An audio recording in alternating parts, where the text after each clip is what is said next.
Hi, hello, and welcome to Fieros' story time. At the moment, I've got a lot of random anger type feelings inside me at the moment. I've just got some. I don't know. I just feel like I'm in a lot of pain, and I feel like it's something has to snap. Hold on, there's a word that says snap there on my mouse pad. Yeah, I don't know what's going on. Why all of a sudden I just got this anger feeling in me. It does. It might be to do with all the energy drinks I've been drinking. Is that a thing? Energy drinks cause anger? Well, whatever. Plus, I haven't been eating very well because I'm so fat. I'm trying to lose weight and I'm just doing a starvation thing. Well, basically, I just did 2 days worth of fasting where I didn't eat anything throughout the day apart from an apple in the morning. 2 days running, and then I just had energy drinks and a bit of alcohol. So yeah, really, I'm just being really unhealthy. That's quite bad, and maybe it's the fasting that's stimulating some deeper emotional stuff. Like, I don't know, but I do feel slimmer, believe it or not. I need to find a balance. I need to find a balance between eating well, exercising well, and resting well, because things have fallen far too much on the resting side previously. I'm starting to up my exercise levels by actually riding my bike properly rather than riding it as though I was at a fast walk. Yeah, but it's strange because also my body seems to be resonating at a higher frequency of light at the same time, so I don't know what's going on. Like, I feel very glowy. I'm very glowing. Like, I can see this. I feel like the light is radiating from my body a lot at the moment. And then at the same time, maybe it's like it's clashing into negativity inside me and outside me. So this strong feeling of presence is really getting into some nooks and crannies of pain inside me. Yeah, and it varies. It varies from pain to feeling very peaceful, and it's bizarre. Anyway, Fieros' story time. I've got a nice little piece of news for today as well, which is I have finally typed up everything for the Psych Ward series of books. Yeah, I finally got it all typed up, and now that means I have to do spell check. Not just the word processor spell check, because that doesn't catch everything. It doesn't understand some of the words that I write. Because I create words occasionally, and I put extra letters in. I extend words like has loads of R's and H's in and stuff. Yeah. Okay, yeah, but so I typed everything up, which is amazing because it's taken me ages to finish the writing and then the typing as well. And so I'm proud of myself and I'm pleased. There's a little sense of relief, but it's not quite finished yet because, as I say, the spell check needs to be done and an edit as well. I hesitate to say edit because I didn't want to edit anything. The original premise of the whole book series was that it was going to be a spontaneous flow of stream of consciousness. And that's how I've written it. Nothing has been pre-planned. Everything has been as things occur, I write them.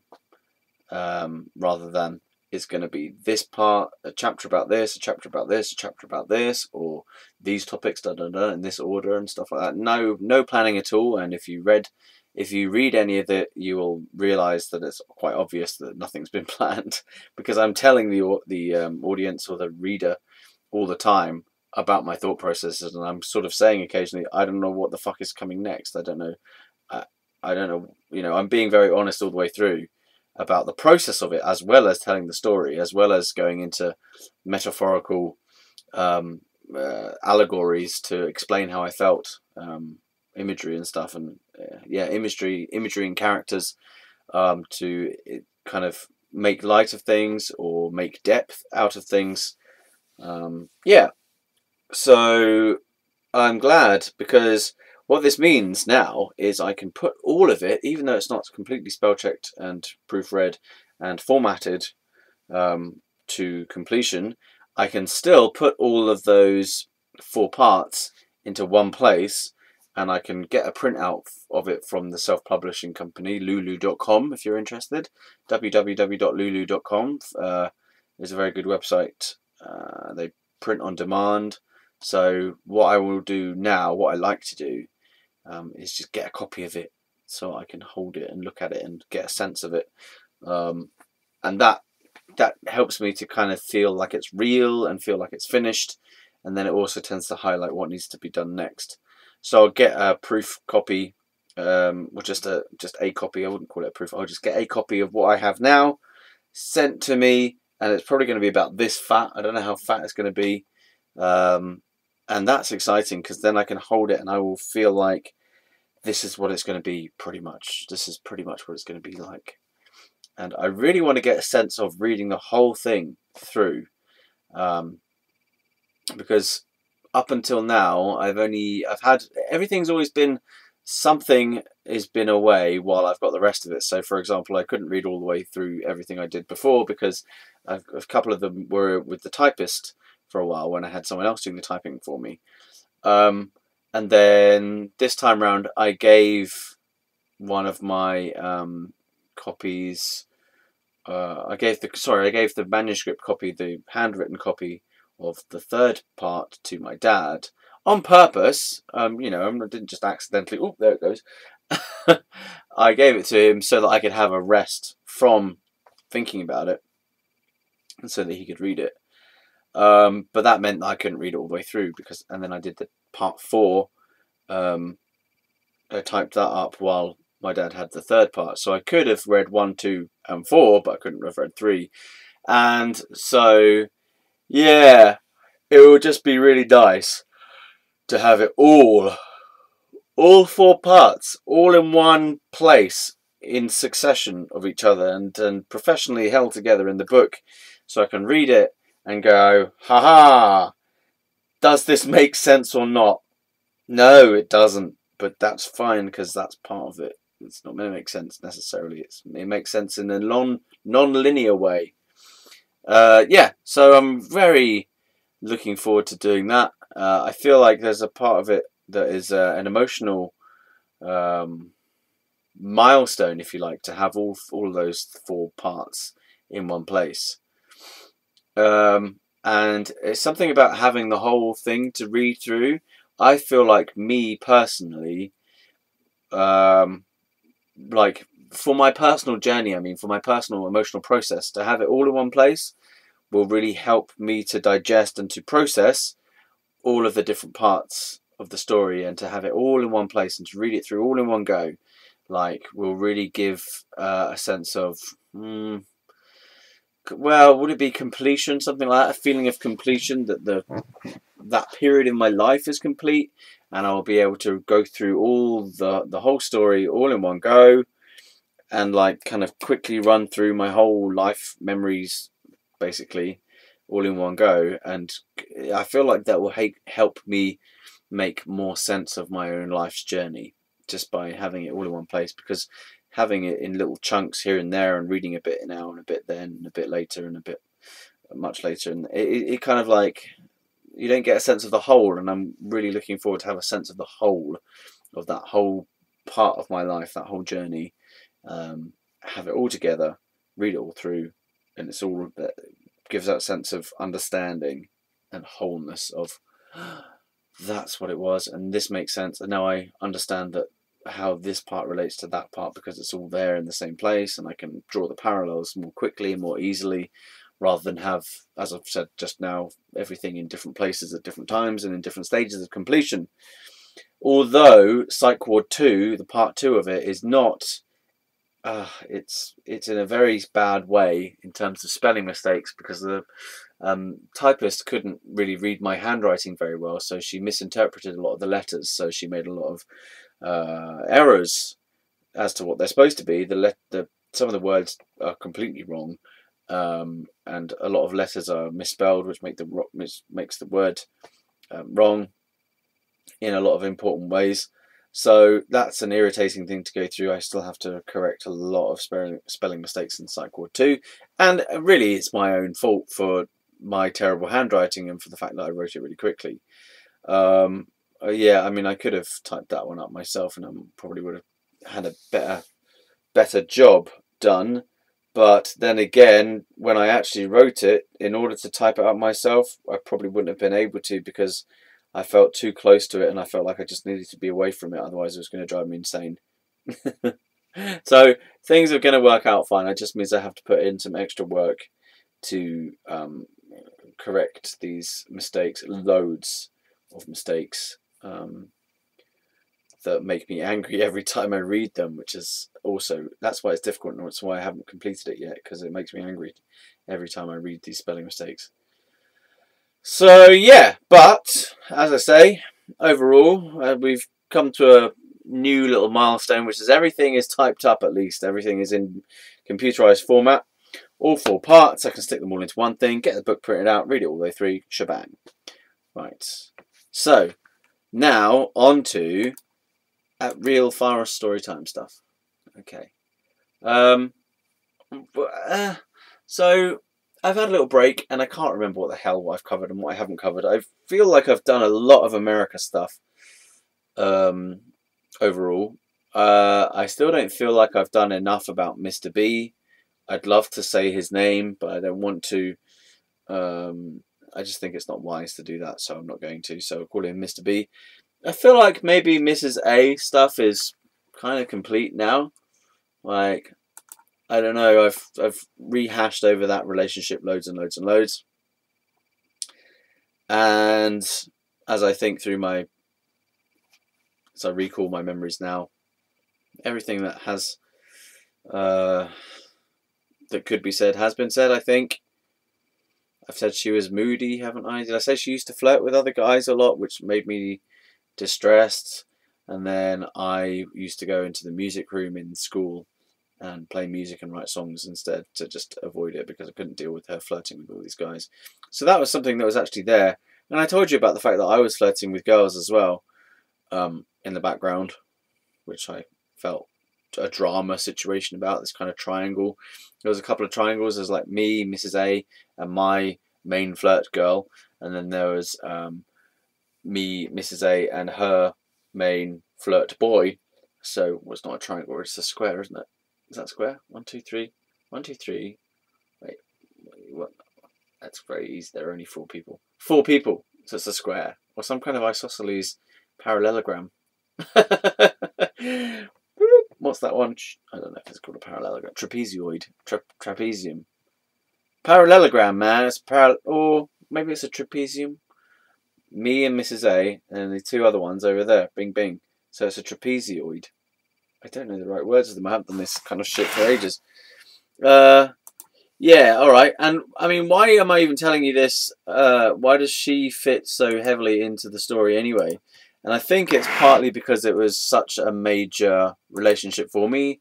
The first person who ever meant anything to me really, really meant something to me. There were other girlfriends beforehand, and they meant something to me, yes, as well.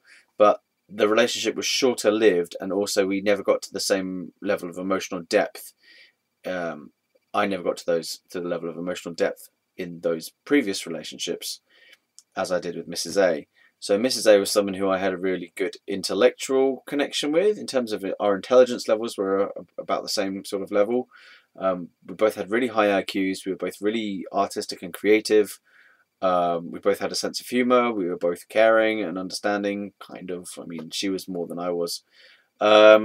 Yeah, so and our personalities worked well overall together, but not forever, not for the long term, because she cheated on me, as I have mentioned a million times.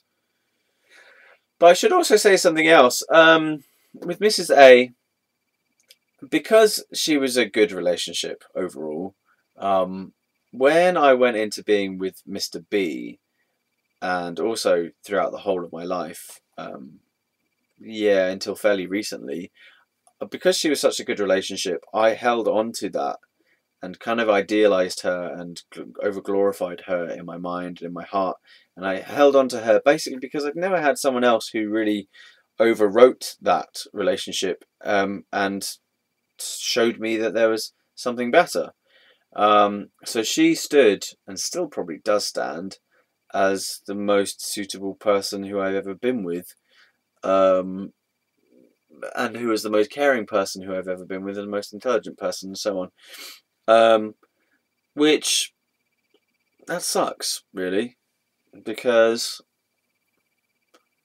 that's like saying my first relationship was the best relationship I've ever had, and nothing's ever beat it. And well, is that just that I'm too hung up on that person still, and I still haven't let it go after all these years? And it is a number of years now. It is 14 years since I was in that relationship. That's a lot of years. 14 years.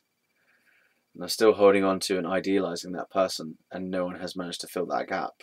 So that's pretty disturbing, or distressing, or annoying. It's just annoying. It's long term, and what's going on there? And then the other aspect is as well that because my life then turned to shit after that relationship, this is probably why I over idealized that first relationship, was because my life went to shit after that. You know, being with Mr. B, things were not good. I actually rationalized in my head that being with Mr. B was better than being with Mrs. A. I know the names sound stupid, but yeah, being with Mr. B, I rationalized in my head was better than being with Mrs. A because there was less drama. But that was bullshit. I remember being in the shower at Mr. B's house, and thinking, oh well, you know, it might be a crappy feeling or crappy situation, or I might be feeling depressed right now, but at least it's better than being with Mrs. A, because at that time I just had only really focused on the fact that Mrs. A had cheated on me, and also that we kept going through this drama stuff. The fact that I was not sure about my sexuality was a continuous drama, and the fact that I fancied this other girl, and the fact that she fancied this other guy, and the fact that we had our futures looming ahead of us as well, and our futures were going in divergent directions. Ooh, that sounds cool. Divergent directions. Yeah, divergent directions. It's going to be a new entry to the Divergent series. Yeah, divergent directions. Divergent directions. Yeah, because she was going to go off to uni, and I wanted to do a gap year and be in my band, as I've said a million times. So yeah, and I kind of took that. I idealized her in the positive, but also initially when I was in the Mr. B relationship, I had only contrasted the good parts of being with Mr. B with the negative parts of Mrs. A, or I was saying that Mrs. A was worse somehow than being with Mr. B, and I don't really know how I was justifying that to myself, because it really wasn't. I mean, I okay, in a way. All right, let's be a bit more fair to that relationship, the second relationship, the Mr. B relationship. Let's be more fair to that. Okay, so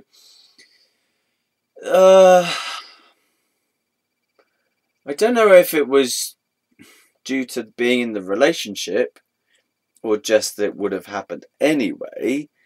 But at that time in my life, when I was 19 and I was working at the Outback Steakhouse in Staines and going out with Mr. B, at that time in my life, I went through a real kind of new finding of myself. So I'd opened up, I'd come out, and I told people I was gay, and I had this meeting with my parents. Oh God, I decided to call a family meeting. I guess, was it meeting? Yeah, a family meeting around the dinner table to tell them and to come out to them, right? And that was a pretty big deal for me at that time. But I came out to them. I did this thing that I thought was pretty genius, which was where I got a load of shells from in our bathroom upstairs. We used to have these little shells in a basket, that just were kind of stuff we'd picked up from the beach when we were kids.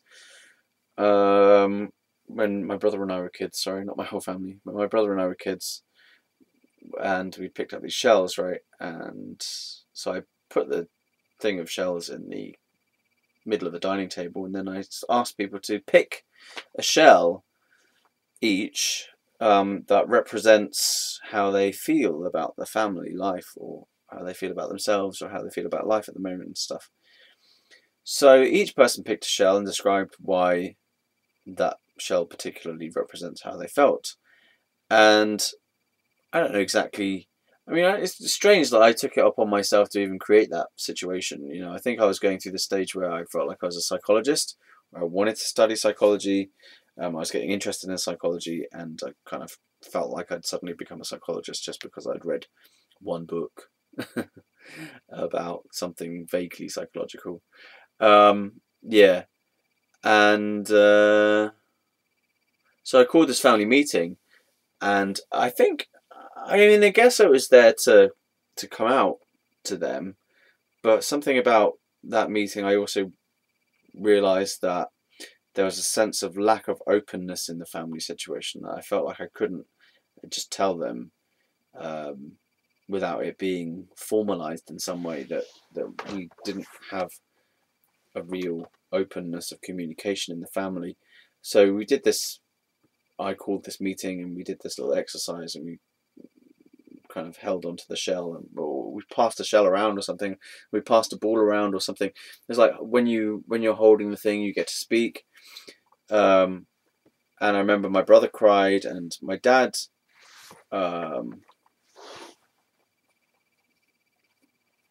My dad said that he was sorry that I didn't feel like I was able to tell him sooner, basically.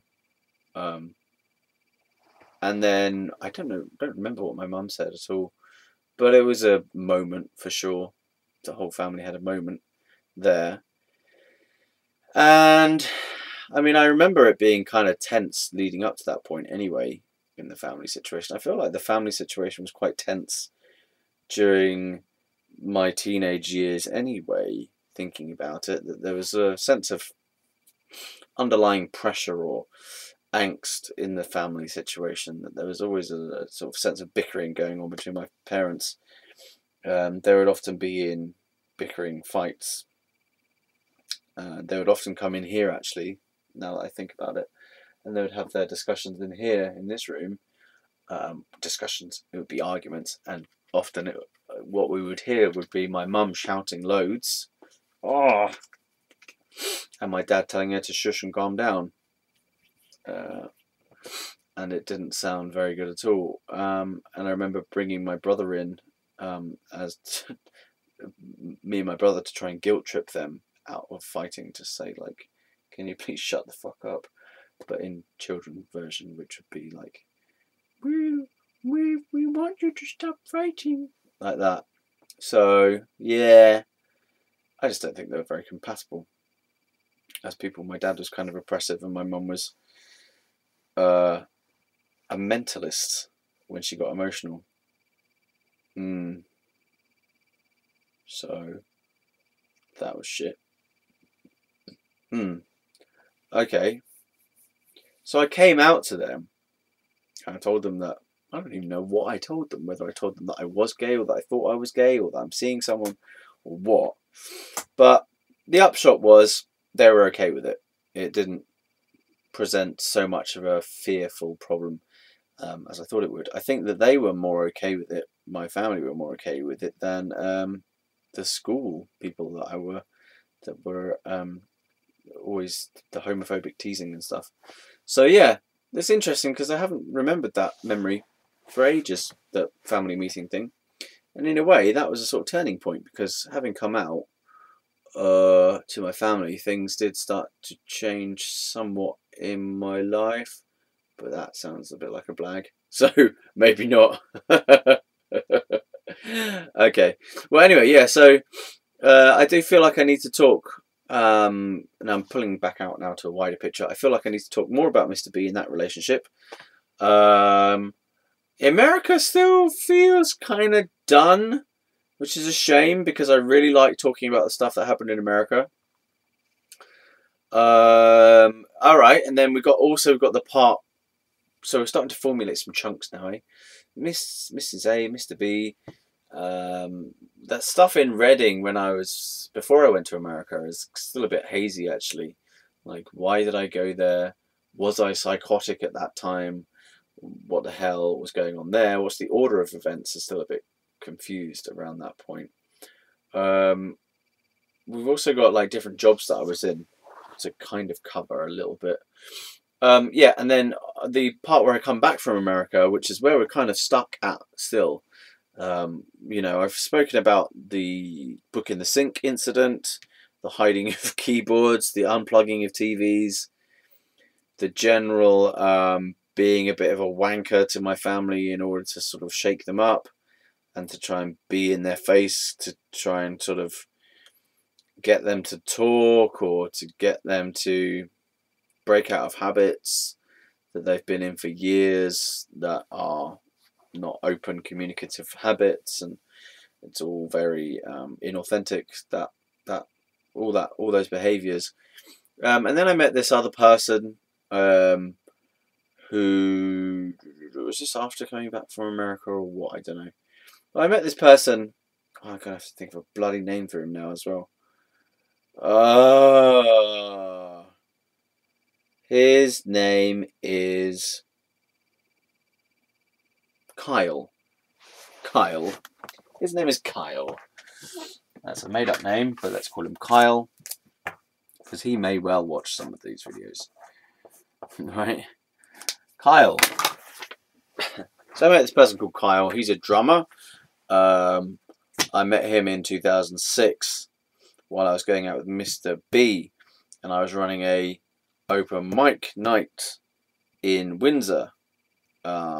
I showed up at an open mic night, and the person who was running it only ran it for like one more week after that and didn't show up. And I think did he ask me if I wanted to do it or something? I don't know, but I found out later that he had gone through some mental health stuff himself, and that's why he stopped doing the thing. So, yeah. So I just got distracted by the camera there and by my giant muscles, which are all made of pizza. These are full pizza slabs. Yeah. So I found that he had mental health problems, the guy who ran this open mic night, and I met this person called Kyle, who was the drummer, who was like the resident drummer there. So it was his drum kit at the place, right? Kyle, it's not his real name, but he was there. He was a drummer, and I got asked to carry on running the open mic night after this other guy left. Again, I don't know exactly how that happened, but there was a kind of transfer of ownership, so I started being the guy who ran the open mic night, which was fine because I'd run open mic nights before in the past, so I was a good compare. I also had my own backlog of songs that I used to play because I was also a busker at that time, so I had a lot of covers and my own songs to play, and I was really into jamming as well. And me and Kyle at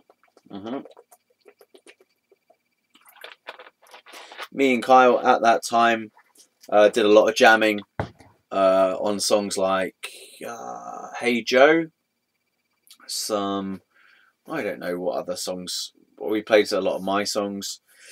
We just jammed with some riffs and stuff as part of the open mic night stuff. It was under the Arches in Windsor. It was at a club called Havana, which is now something else. I believe it's called,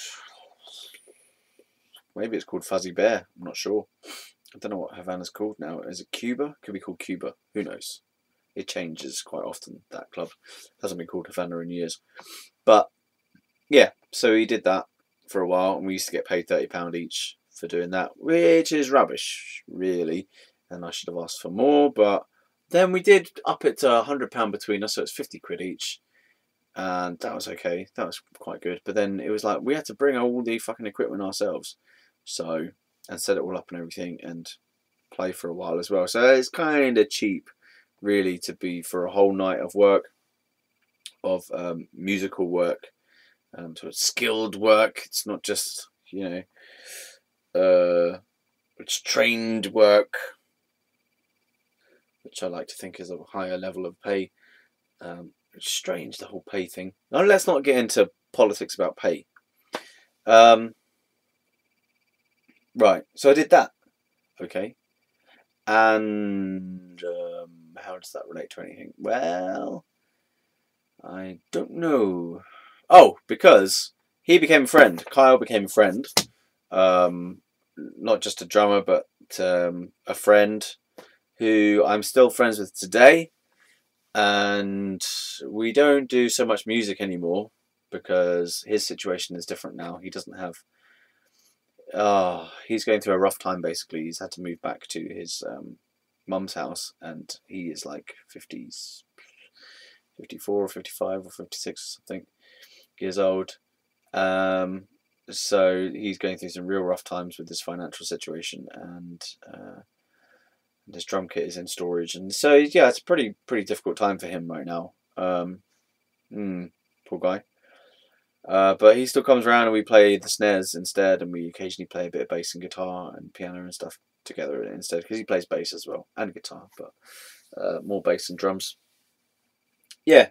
So why I'm mentioning him is because when I was going through this phase, after I'd come back from America and I was going through my real deep psychosis phase, which I may like to call my spiritual bastard phase. Okay, so from my perspective, I was really trying to be an agent of change, a positive agent of change. I believed I was being positive, but the effect was negative overall.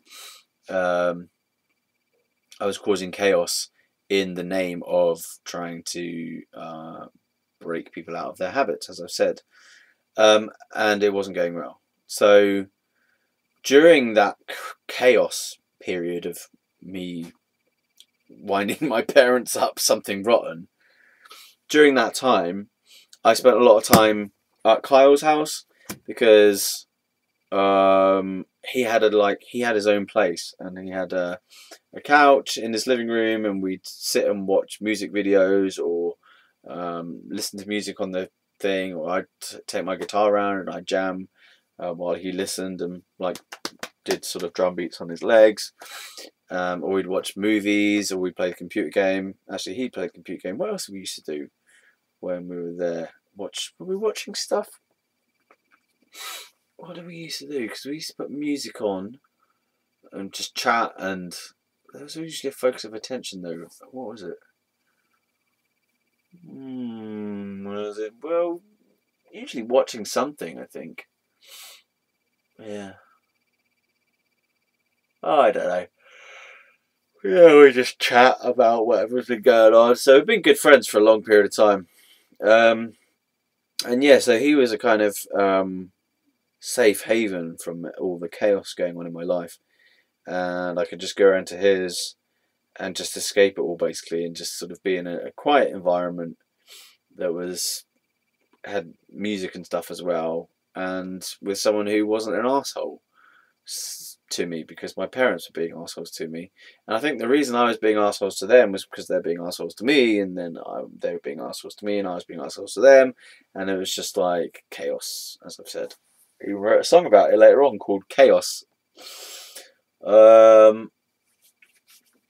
Yeah.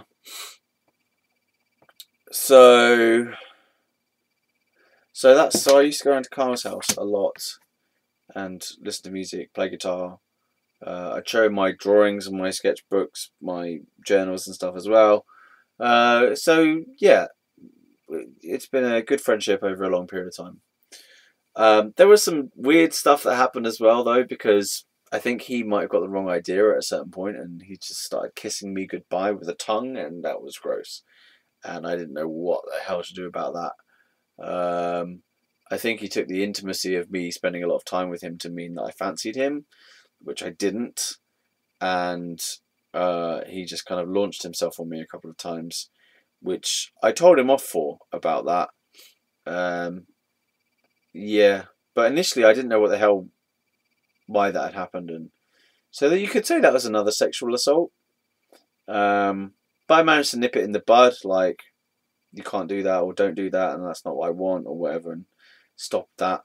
But again, like, at that time, the way that my thinking was I also let my dad kiss me on the lips. All right, so my dad didn't give me the fucking tongue, but I let my dad kiss me on the lips to say goodbye, which was strange because I think that it partly kind of came out of the gay identity that I had for that period of time when I was with Mr. B.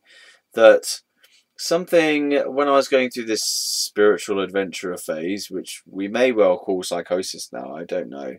Or now we've got a sense of extreme vulnerability. I was extremely vulnerable to open is a good word to say, and unboundaried. So I didn't have a sense of boundary that I used to have.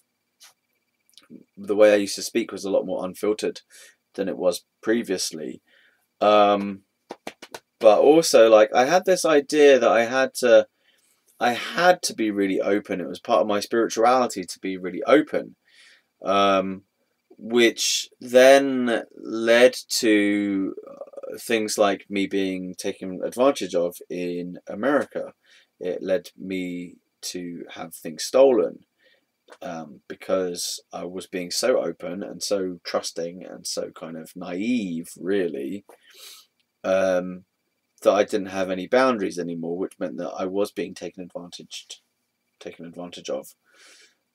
Yeah, and so Kyle, my drummer friend, did take advantage of that randomly, by kissing me a couple of times, but I managed to nip it in the bud. It was kind of gross. It was really gross. I don't know why it happened. I don't know how it happened. I think it went for a goodbye hug, and it just turned into him face mauling me. Which was gross and disgusting. Yeah.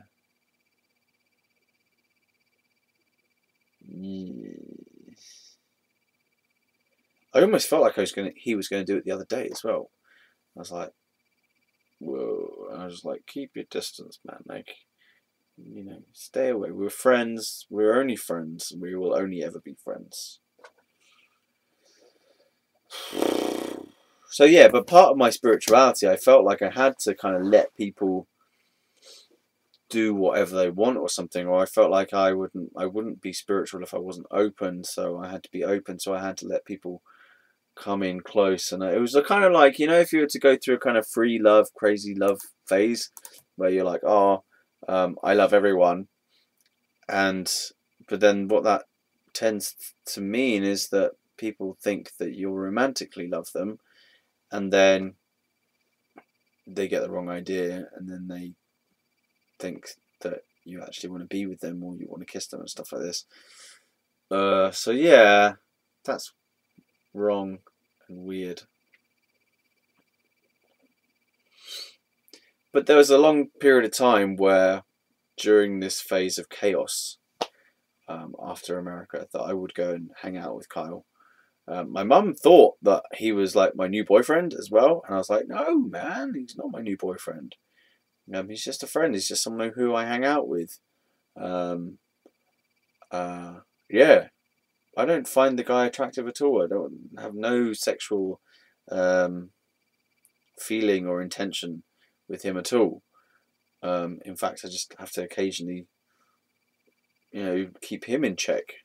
But yeah, so strange.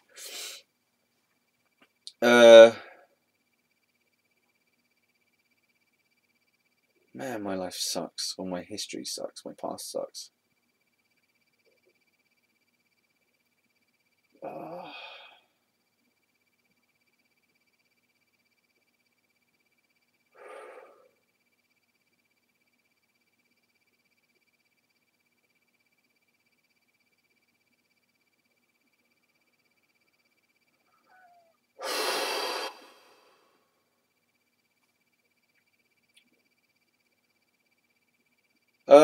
Okay, so why did I get sectioned? How did I get sectioned? Why did I get into a mental health institute?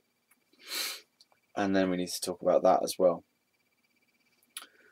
So, the mental health services had got involved with me and my family because someone must have called them, mum or dad. Oh yeah, no, I remember I went to try and get an appointment with a psychologist or a therapist or something, to get some help when I was doing this loft insulation in the loft, that loft, and then the big loft upstairs. And I told you about this in some other video where I was saying that I had this alarm to do this breathing exercise, this kind of conscious breathing exercise, every 10 minutes while I was doing this stressful, claustrophobic bit of work, which was really stressing me out. And the family environment, I don't think I was doing the chaos stuff at that time. I don't think I was causing mayhem at that time, particularly. Or no, I don't think I was. But the family environment felt really tense anyway, and I felt like I couldn't express myself in the family. And it's weird because actually it might well have been my mum and dad who were tense with each other for their own reasons that were nothing to do with me. And I was picking up on that background tension. Yeah, because like, I mean, obviously eventually they divorced and they had been constantly bickering. And if I think back through my childhood, most of their relationship was not particularly loving. It was a businessy type relationship where they would talk about work stuff between them. You get a sense of two individuals, not a connected couple. So it was two separate individuals relating in very different ways, yet maintaining a facade or a front of the parents being an item or a sort of a connected thing, but they weren't genuinely connected. And I'm not really sure if they spoke about anything together, if they had intimacy or not. I don't think they had intimacy. Maybe they did to begin with, but they got married very young and they knew each other from when they were like 16, 17. So their relationship was very old school and teenagey. So it must have started out like, okay, occasionally I meet people who are in like a teenage relationship who they've been in that relationship since they were teenagers. And what I tend to see, this is just a generalization, of course, what I tend to see is that those relationships tend to be kind of immature. That unless, I mean, I've never seen an example where a relationship really grows when you've been together since that age of young teenage, 16, 17, 18 years old, and you've stayed together, I mean. If you break up, then that usually can solve it. You break up and then reunite, that can usually solve it. But if you stay together from that young age, and then something seems to happen, which is where the relationship kind of goes stale and the people don't really grow, or they miss the opportunity where they could have reinvigorated the relationship or left the relationship, but they don't, and they stay in it for comfort, and then it becomes more of a habitual relationship where the way that the relationship is set up is just a habit, and they have like set ways of doing things and set ways of relating and set ways of speaking, and strongly defined roles in the relationship as relating to each other and relating to the various different parts of each other's lives and relating to how they deal with like the outside world. It becomes a very kind of fixed and pattern based relationship rather than a spontaneous and feeling based, understanding based, present moment based, forward moving, progressive, evolving relationship that's continuously in a state of aliveness. So I think that maybe my parents were in that kind of relationship where they got together when they were young, then they stayed together out of comfort or neediness or insecurity or whatever. They may well have had a great relationship before us as kids came along, but certainly after about the age of 10 or something, I can't remember those two being happy together. They may well have had their own individual happinesses, but not as a couple. I don't think they were happy as a couple. I mean, they were together for a long time. I don't know how many years anniversary they celebrated, but they've known each other all their lives, pretty much all their adult lives, and they were together for about 30 years, at least 25 years. So you know, time does that to you as well. That if unless you're really, really intentional about growing as a person and as a couple, and there may well not be a way to preserve and to maintain all relationships till the end. And I'm not sure really if you should. So yeah, I'm glad they're divorced. Basically, is what I'm saying. I think it's good that they're divorced. Almost in a way, it's a shame that it didn't happen slightly sooner. It could have happened, for example, when I turned 18 or when my brother turned 18. But they wanted to wait longer, or my dad wanted to wait longer to make sure that we seemed settled or something. I don't know. Yeah. So, all right. Well, I went to go and get this appointment. I didn't even go to get an appointment. I originally went to, was it A&E? No, it wasn't A&E. It was just the psychiatric ward area of the hospital, but not the actual psychiatric ward itself. It's like the psychiatric department, let's say, department building of the local hospital. What I wanted to do was to book myself in to actually commit myself to the mental hospital, because, as I've said before, I'd seen this film Patch Adams starring Robin Williams. Pardon me. Yeah, I'd seen this film Patch Adams starring Robin Williams, and in there it shows the Robin Williams character basically having fun in a mental health institution, and that it actually helped him to go into a psychiatric institution for a brief period. So I kind of had this idealized version of what a mental health institution would be like, and that it would be helpful. It would give me a break. It's the right thing to do when you're feeling utterly depressed and lost and you don't know what the hell's going on, you're feeling stressed. That's what you should do. You should book yourself into a mental health problem. Man, mental health hospital, program, unit, psychiatric ward, institution, loony bin, whatever, place. Yeah, I'm obviously, I don't know what's going on with my brain. I'm not saying words correctly anymore. God. Anyway, I wanted to try and get in to that, and was naive in thinking that if I go to the psychiatric department of the local hospital, that I will just somehow immediately get admitted into the ward.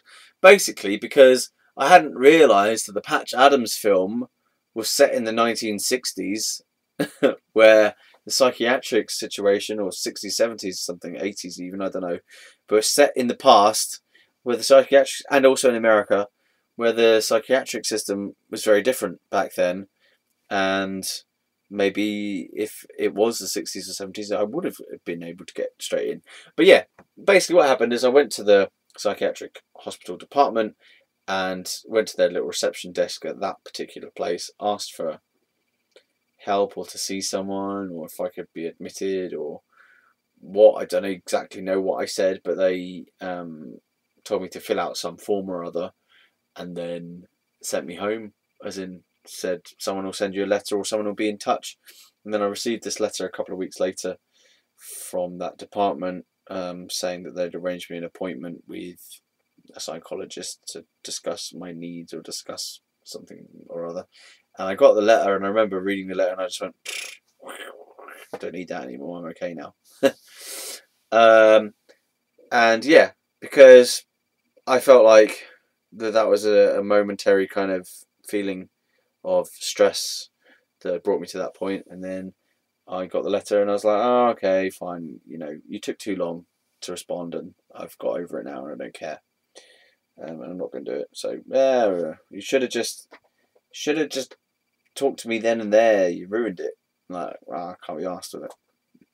Now, my dad will often tell the story that by then it was too late. As in, like, by then I'd already gone so mad that I didn't care about my psychological health anymore and all this stuff. Or he likes to tell it in that I wasn't mad enough to be let in to begin with, but by the time the letter had come, I was too mad to want to even to consider the fact that I might be ill. So obviously that's a load of bollocks, and that's from his point of view. My point of view was I just didn't feel like I needed it anymore, and that it was literally because of the stress that I was under from doing this stuff with the loft, with the background tension in the family, with just the feeling from my dad actually, while I was doing this loft stuff, was a feeling of real pressure, like that I had to do it well, and like I could just, it's like in the memory of it, of doing this work for him, I just had this memory of just feeling him pressuring me into doing this work and into doing it correctly and into doing it well, um, and even the fact that we were doing it in the first place, it was weird. It's like there's all this pressure and tension around the fact that I was doing this work for my dad, in the loft. It's strange because it's not something I can really put my finger on as to where did that feeling come from, but I just get the sense that it looming around, pushing me in the background to do this work that I didn't really want to do, I think, is part of it as well. I didn't want to do it, but I felt like I had to do it because I'd said I would do it. And also, I don't know, it becomes a very dark memory, actually. As in, like, something feels very odd about my dad in that he wants me to do that work. I mean, I had wanted, we were going through an environmental phase overall as a family that certainly I was in my uni. I was running these campaigns and doing all this environmental stuff to do with global warming, and it was really big, like publicity type of thing going on then. In the kind of mid 2000s, about global warming, it was getting a resurgence of attention, and people were trying to do green things all the time, and there was a new phase of ecological stuff, and saving energy was going around a lot. And so we were putting this loft insulation in, which is still in there because I did it, fuck's sake, to make the house more energy efficient and to save on our energy bill, right? So I'd thought about it maybe to do that, and he'd come up with the idea, but it's a very strange feeling how I feel so pressured by this work thing to do it, and like maybe it's something partly internal pressure because I felt like I had to do it because of my environmental credentials, like because I felt like I was supposed to be this environmental person that I then had to do it. My dad was now forcing me to do it in a way. It's just like I felt like a fucking trap. Plus, I was actually literally trapped up in there in the loft, doing this stuff. So it's fucking stressful. Basically, is what I'm trying to say. Yeah. I also had this flash of insight or something, or flash of memory to this other girl. God, her name was Kate. Let's just say her real name. Who cares? Her name was Kate. Was it Kate? Yeah. I had this flash of insight to this girl called Kate who was at my uni, and I think somehow like that, remembering her as someone who I used to spend time with in the campaigns groups about homeless people, as in like we would have something in common that we would both go and talk to homeless people. We were in these campaign groups together, but one of the things we had in common that was outside of that was the fact that we were interested in homeless people and like caring for them and talking to them and stuff. But I had this insight, this flash of insight, remembering her, and somehow that remembering her helped me to leave Mr. B or something. I don't know exactly, but yeah. Okay. So what else? What else? Ugh. So, oh yeah, I recorded the album. I feel like I'm breaking down. Like I feel like my memories are not coherent anymore right now. had the album, recorded the album, made that, and tried to get famous by giving copies away, which didn't work. Right, okay. Was doing the open mic night stuff. The timeline is still a bit weird around this time. Hanging out with Kyle, Chaos. Oh yeah, so I'm trying to answer the question like, why did I get sectioned, or how did I get sectioned? Well, as I was saying earlier, the mental health system had got involved, possibly because of, not because of this, because I'd gone to the reception and sort of logged myself into their system by asking for some help and asking to go into a psychiatric ward. And then they said no. So maybe that's how they got me onto their system, probably. And then maybe just my parents were calling as well, calling them to get them involved. And so they have this thing called the early intervention service, or they did have it anyway. The early intervention service, which is where they try and help people who look like they're at risk of things like psychosis, schizophrenia, major depression, you know, like really extreme mental health disorders, mental health problems, mental illnesses, that they try and get to people who are at most risk of harming themselves or others, or who are at risk of their symptoms getting really bad and having to be hospitalized. And they have this team called the Early Intervention Service to try and intervene at an early stage in someone's mental health problems to get them treatment, whether it's medication or therapy, but usually medication, and some kind of social worker type of thing situation to help to prevent those people's symptoms from getting worse, but also to prevent them from getting into a hospital, from being hospitalized because of the nature of their behavior becoming too extreme for the people around them to handle, and also to become a danger to themselves or to other people. So the early intervention team were getting involved in me and my family because I think my family was starting to report the distress of me and the family causing all this chaos. And so we were having these like regular meetings with my care coordinator, whose name was Sarah. Let's just say her first name. So Sarah was my care coordinator, which means like she was sort of my head nurse off from the team, but there would also be other like nurse people who would, mental health nurse people who would, community mental health nurses, sorry, who would be part of a roster or rota of people who would be available sometimes and not at others, to help out.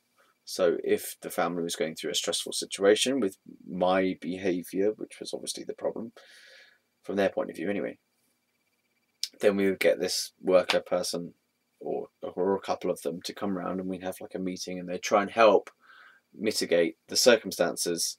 And everything tended to be focused on me, which was annoying because really it wasn't just me that there was the problem. It was the way that the family system was working that was the problem, or not working, which was the problem.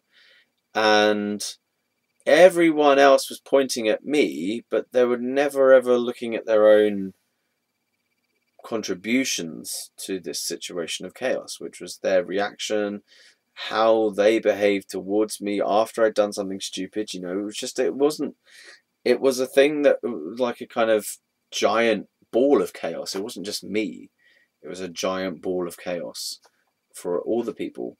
And I guess what I'm trying to do here is I'm trying to put more responsibility onto the other people who were involved, because it feels like, and pretty much it was, that the responsibility for everyone else's distress and problems was all laid onto me, and I feel like that's too much of a burden for me to take. And also it feels like it's unrealistic. I feel like also the mental health problem that they were saying that I had, I feel is a function of the whole family's dysfunction, not just my personal issues or personal problem, whatever. I think that one of the reasons that I even developed as the problem person in the family was because um, there was all this tension in the family anyway, and it had to go somewhere, and it kind of went to me, and I took the burden of being an expression of the rest of the family's madness and chaos. Anyway, um, so yeah, but what that meant was that everyone still were focusing their attention onto me, and it was like I was this kind of. It was almost like I was a deity, but a chaos, mad, insane deity. So they would all be focused on me and not worshipping me, but all their attention was coming to me all the time, right? And yet I was also this kind of insane person. So it's almost like they were worshipping me with giving me all their attention, yet I was causing all this destruction in their lives as well. So it's really a strange time. Now I'm not exactly sure what the first sectioning, why I first got sectioned. There was some precipitating event. It might have been when I was giving away my amplifier, my Marshall amplifier. Because I went through a phase of giving loads of my items away because I wanted to free myself from possessions. Which some of them fine. There was a shitty camera that I was given. I didn't want to have anything with other people's energy on it. I wanted to be an independent spirit. Okay, so the reasons about why I did it were a bit odd. We can say that. Or I forget them actually. I forget what my reasons were. Yeah, but so I gave away my amplifier to someone who I then actually ended up re-meeting later, who was going to a Narcotics Anonymous meeting. I feel really mad like during this video. Like I feel like my eyes are darting around everywhere. I don't feel particularly good doing this video. Oh. Anyway, let's finish this part off. So then my dad tried to stop me from giving my amplifier away, saying that I would regret it. And the guy was, as in the person who'd come to collect the amp, was waiting outside in the car. And I was just bringing it down the stairs and trying to get it out the door. My dad came and stood in my way and was like being really militant about not letting this amplifier go out of the house, even though it was mine. It's therefore mine to give away. And so I ended up slapping my dad in the face because he wouldn't move and he was being very, very militant about barricading in my way. And alright, own up, I was an arsehole, but also I want to say he was an arsehole. Like, he was literally blocking my way in the door, not letting me carry on an interaction that was absolutely nothing to do with him at all whatsoever. Fuck, I hate my parents sometimes. They were the most interfering, meddling bastards. They were disruptive to me. Alright, so I was disruptive to them, but they were disruptive to me as well. If my dad had just let me just do my thing with my own property, then there wouldn't have been a problem. Alright, maybe I'm using that as a justification, but the guy was being an arsehole, I was an arsehole back, and I slapped him in the face a couple of times.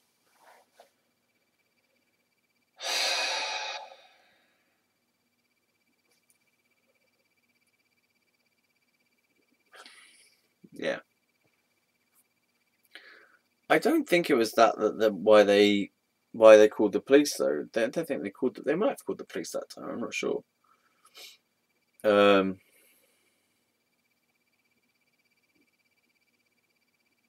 It's just chaos. It was chaos in my family for a good few months. Poor Well, I know what did happen was that we had a meeting with the mental health people arranged, and then I wanted to go out for a walk before they came, genuinely, just to get some fresh air and to get out of the madness of my family situation before these mental health people came along. And so I did, and I went out for a walk, and they thought that I'd run off, but I was actually literally just going around the block. I worked out how much time I needed to get back in time, and I did actually get back in time, but they were all like calling me like, "Oh, where have you gone?" And I was actually on time for the meeting. So these people are just fucking idiots, and they're always insane, completely insane. Yeah. So anyway, this bunch of sectioning people came round and did this sectioning meeting, and I decided that I wasn't going to talk through it because I just didn't want to honour. That was what I was saying in my head. Something like, I'm not going to honour your stupid questions with a reply because they're so degrading. This whole thing is such a charade and such a degrading thing to have all these people bundle into my house and ask me all these really invasive questions that I'm not gonna entangle with it. I'm not gonna treat it as though it's real, as though it makes sense, as though it's an intelligent course of action to be taking. So, and I was like kind of refusing because of the indignity of the whole thing. Like, these people are there to basically say, to judge you as being insane or not, and to take you away somewhere.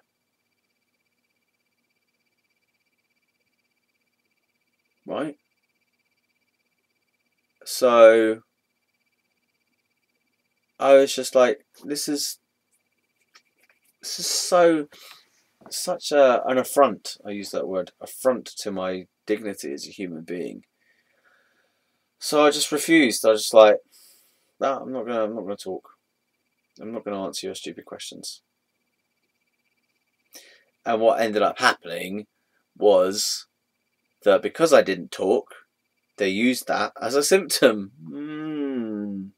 Because I didn't talk. So therefore I'm insane. So because I wouldn't answer their questions, they had to conclude that was the reason I wasn't answering their questions was because I was insane.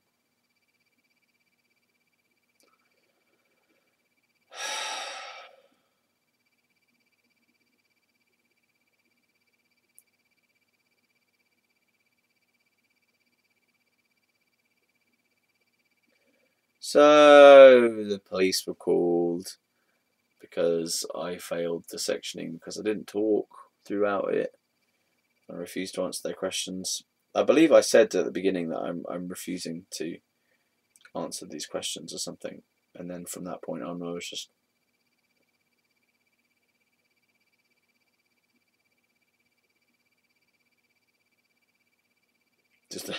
held really fast to that commitment. I was like, no. So the police came along and basically carted me off. I remember telling my dad, saying, "Come in here, you coward," or something, or like, "Look what you've done," or, oh, apparently I said, "Why don't you just leave her?" to my dad about my mum. Like, why don't you just leave her? Yeah, or something like, yeah, why don't you just leave her, and why do you take my abuse or something like that? That was really hard on my dad during that time. Like, he was my enemy, I was his enemy. There was that kind of thing going on. And I just honestly wanted him to stop being such a fucking coward in his life and to, like, stand up for himself and to actually be a man and leave his wife, who he doesn't love anyway, and not take shit from me, and to set some boundaries and to actually kind of like say, no, this is enough. But whatever, he didn't. So I got taken to a mental health institution. I think, yeah, I think I tried to escape the police car, but I didn't escape in the end. And then I got put in Ward 10 of the local hospital, Wexham Park Hospital. And it feels kind of strange talking about it now. Like, I've thought about this so much and written about it a lot as well over the past few years, that it's starting to feel a bit kind of unreal. Like, did it really happen? And it's so old now as well. Strange to be telling the whole thing again, telling the story again in full. And maybe also part of me is blocked it out, blanked it out, that I just don't even want to remember it properly. Even though I have remembered it, all of it, and I've been remembering it again and again. But I haven't really fully spoken about it. I've written about it, but I've never fully spoken about it. So it's just weird. It's weird that it's. I feel like a very different person to who I was back then. Now, as in, but that's weird because I was saying in another video that I feel like I'm the same person. So,